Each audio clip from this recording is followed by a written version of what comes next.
আপনি কি জানেন, মানুষকে মেরে খাওয়া মানে শুধু খুন করা না, কারো হক কেড়ে নেওয়াও আল্লাহর কাছে খুনের মতো।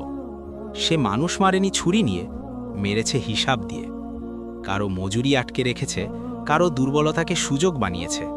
ক্ষুধার্ত মানুষের মুখের গ্রাস নিজের পেটে ঢুকিয়েছে।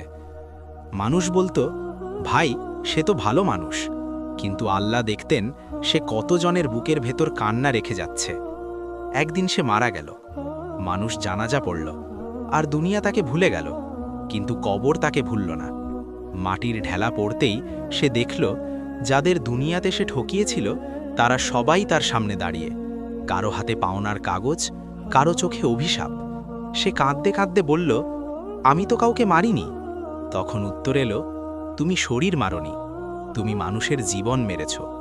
আর ঠিক তখনই সে বুঝে গেল, দুনিয়াতে মানুষ খাওয়ার দাম আখিরাতে আগুন দিয়ে শোধ দিতে হয়।